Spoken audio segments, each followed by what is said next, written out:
欢迎来到安迪廚房。今日我哋整豆醬屈環魚尾，用魚頭和環魚尾，扁魚拖沙鯪魚背，同时中間的蛤乸背。这不就来了2条解解馋。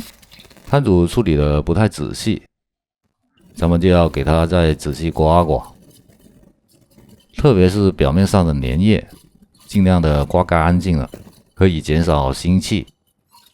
又说回来了，你知道扁鱼拖沙说的是啥吗？先把水分擦干了，再来改刀。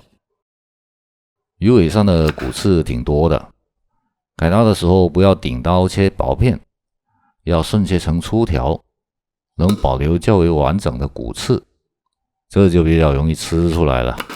这个鱼尾中部的油脂胶质最丰富，口感嫩滑干香，也是最好吃的部分。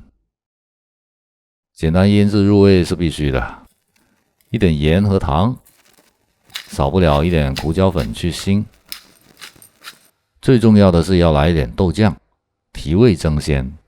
这种鲜香跟放味精鸡粉完全不一样，是一种自然醇厚的鲜香，做拌到盐糖都化开了，再进去一点玉米淀粉做匀，这样烹出来的鱼块就会更嫩滑了。先放一边腌着，放一点蒜头和干葱头，保持原力。没有干葱头也可以改用洋葱的。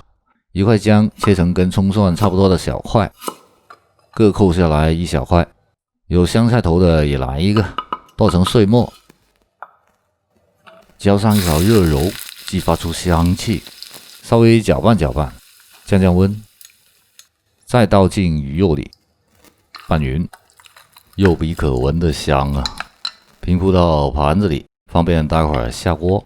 其实这时候铺到一个大一点的碟子上，水开进锅，猛火蒸6分钟左右，也是相当美味的。盆底的腌料也不要浪费了，铺在面上，开火把砂锅热上，以普通家庭炉灶的火力，起码得要烧上4分钟左右才能够热的。倒进去一点花生油，姜葱蒜进去翻炒。到这里你可能认为这是在做啫啫包，其实更传统的应该叫瓦城区，只是现在啫啫满天飞，大家都忘了啫啫他妈叫啥了。想想啫啫还未出现的时候，就有南区抗衡北闷，粤菜与风长成这样的诗句了。有一个叫姜葱油气鸡的老粤菜，烹制的方法也是大致相同的。等料头香气炒出来了，开小火力，免得烧到手了，再把鱼块平铺上去，盖上盖子，浇上2瓶盖双蒸米酒。想要更刺激的就开大火，达到酒精燃点就会着火了，其实没太大必要。水由酒遇热气化，携带热量，把食材加热至熟，这就是油气驱。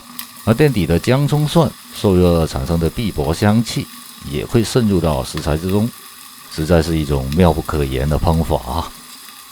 用个中等偏小的火力，加热6分钟左右就可以了。